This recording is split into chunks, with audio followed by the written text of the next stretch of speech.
Glória ao Pai, ao Filho e ao Espírito Santo.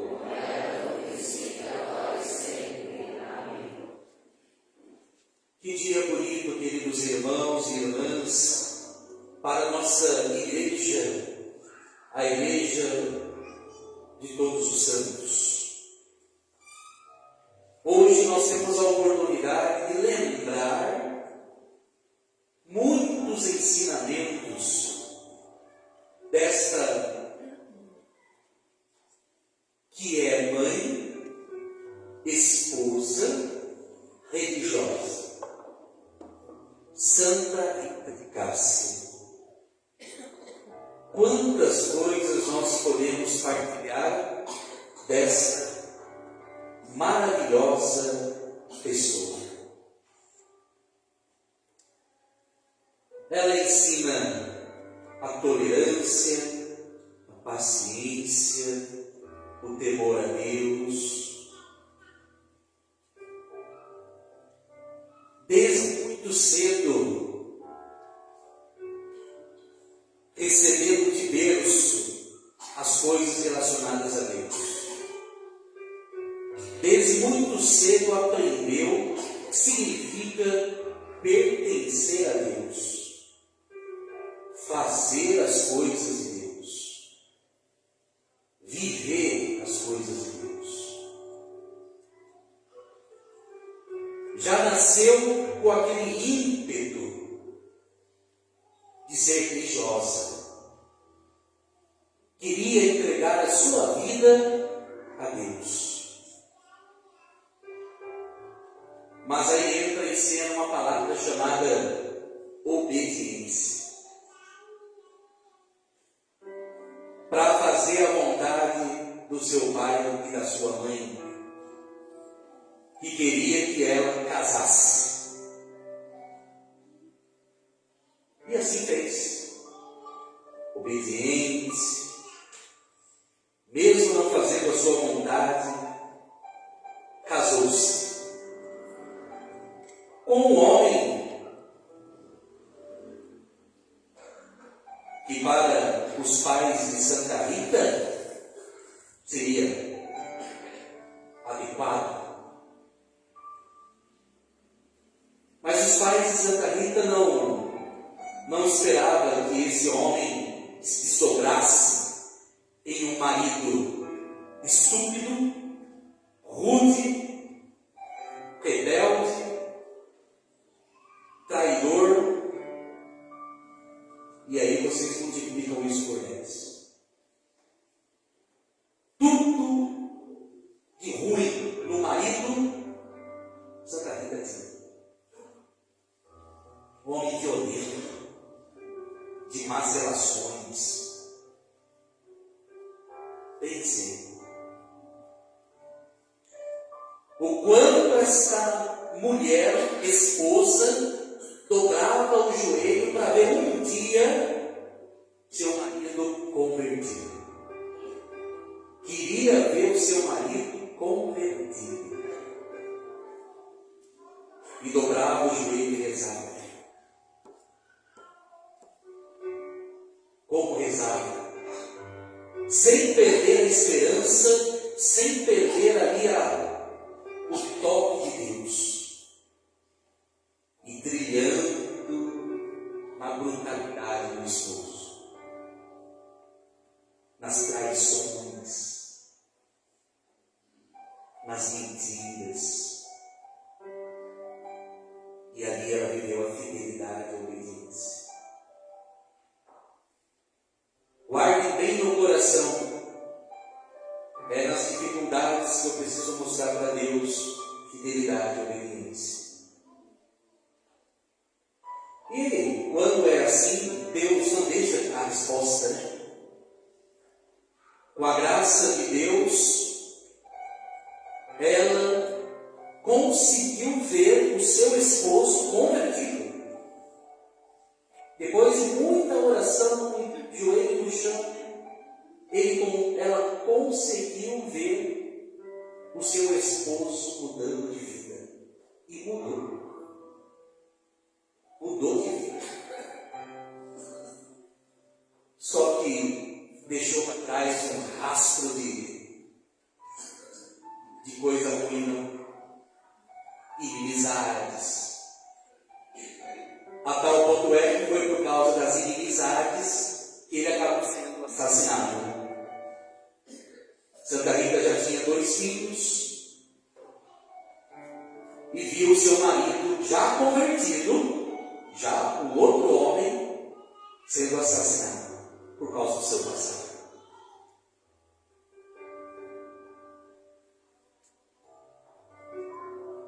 E como não bastasse ver o seu marido assassinado, viu nascer no coração dos 2 filhos um sentimento de ódio. Por que, Padre? Ódio pela morte do pai. Os 2 filhos queriam vingar a morte do pai. Imagina? Santa Rita, a mãe, agora entra em cena a mãe, que vê brotar no coração dos 2 filhos esse desejo de vingança, de morte. Até que chegou uma hora que Santa Rita,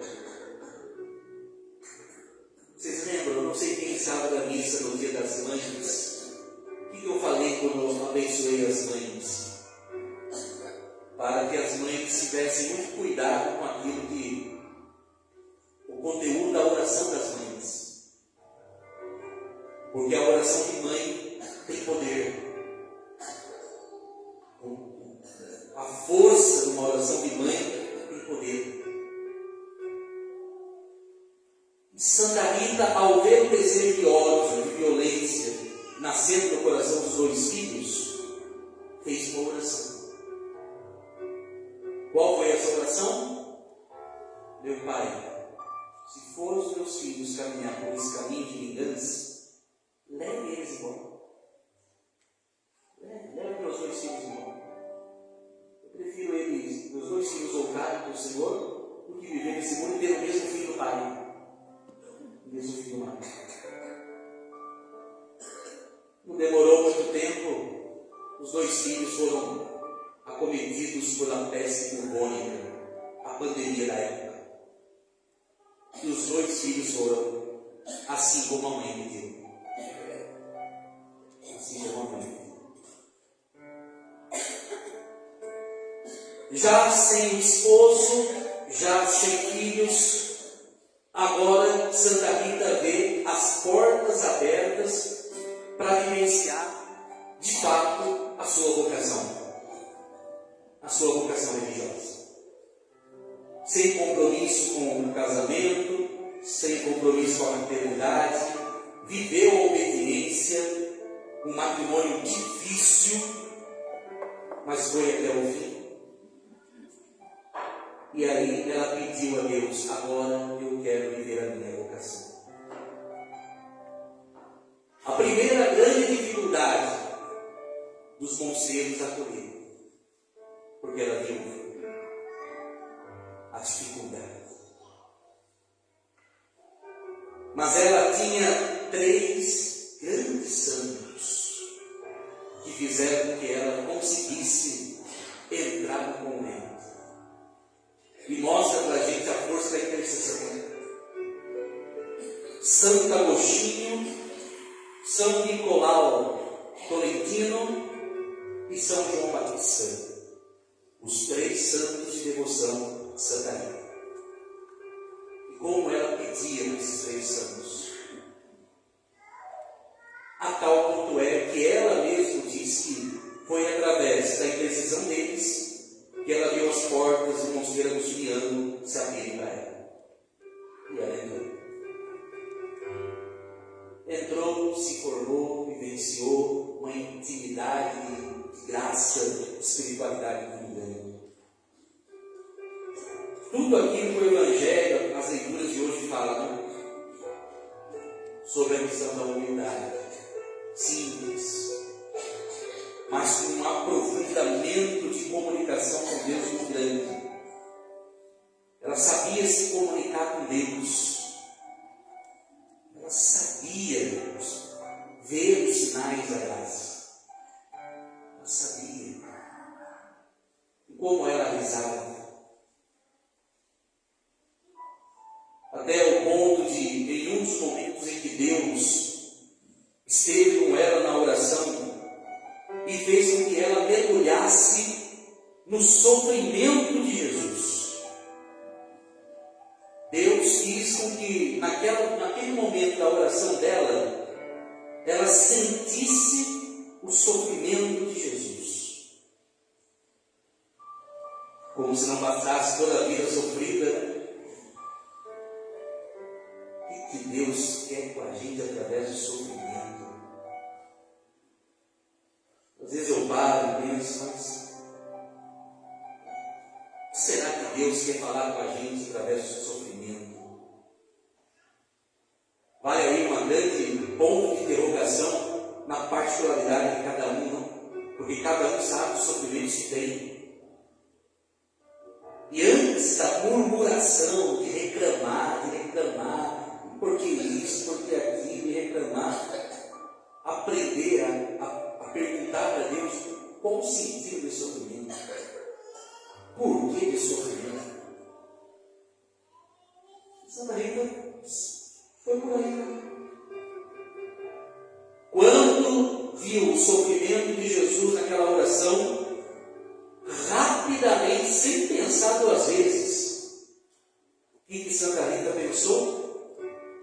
Eu quero experienciar esse sofrimento. Eu quero, se eu pudesse sentir pelo menos 1% do sofrimento de Jesus, eu desejo, eu quero, imagine, participar do sofrimento do Cristo. Imediatamente foi atendida. Ela recebeu o estigma do sofrimento do Senhor. Uma ferida na testa que saía pus a todo momento, fétido, um cheiro horrível, que ninguém conseguia chegar perto. A tal ponto é que depois desse estigma, as irmãs do convento tiveram que, bem, agora você vai ficar isolada, né? E ninguém aguenta ficar perto de você. Devido ao cheiro. Deus quer isso. E ela ficou isolada, mas sem murmurar, sem reclamar.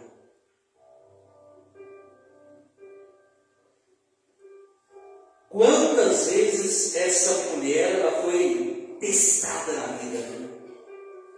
Testada como filha, testada como esposa, testada como mãe, testada como religiosa, a ponto das próprias irmãs do convento chegar para ela e falar: ó, tá vendo aquele pau seco?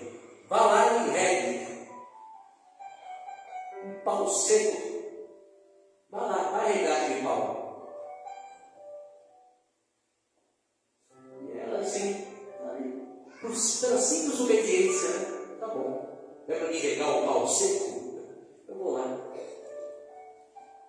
E esse pau seco acabou virando uma roseira que até hoje existe.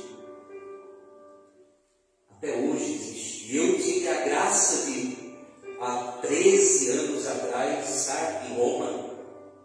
E fui até Cássia, e eu vi com os meus próprios olhos essa roseira,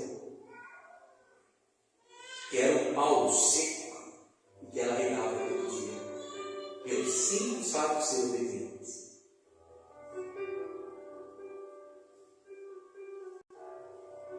E devido a toda essa vida de Santa Rita de Cássia, de provação, sofrimento, bondade, mesmo diante ali, nos últimos momentos da vida de Santa Rita, quando ela estava entregando a sua vida para Deus,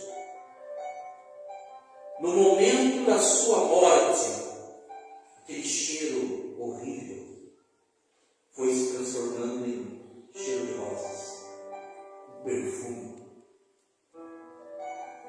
Que até hoje, quando você chega em Cássia, na Itália, é só você chegar no vilarejo, que é uma vila, Ou seja, até hoje, quando você entra naquela vida, com o cheiro do perfume no ar, eu mesmo fiz essa experiência, eu mesmo senti que eu chegava naquele lugar. A vida sofrida, mas vivida com fidelidade, se transformou num odor de Deus. Não é assim quando a gente é crismado? Quando a gente é crismado, a gente recebe o Espírito Santo e a gente é chamado a exalar o odor do Cristo, exalar o odor de Deus. É a vida dos santos, não? A vida de todos os santos nada mais é do que um exalar o odor de Deus, exalar o odor do Cristo. Cada um vivenciando a sua fé na provação, mas mostrando que além da provação está a alegria de poder servir, a alegria de poder viver em Cristo. E dizer como Paulo, né? Não sou eu quem vivo, mas é Cristo que vive. Não sou eu quem vivo, mas é Cristo que vive. Obrigado, Senhor, nesse dia de Santa Rita de Cássia, a santa das causas impossíveis. Ela é instrumento de muitos milagres. E faça também o milagre que a gente precisa. Cada um sabe do seu milagre, da sua cruz, do Deus. Que bom que a nossa igreja dá para nossos santos. Que bom, não? Como a nossa igreja é rica. E uma dessas riquezas é a vida dos santos. Foi religiosa, foi mãe, foi esposa, foi filha, foi tudo. E em tudo viveu a santidade. Em tudo.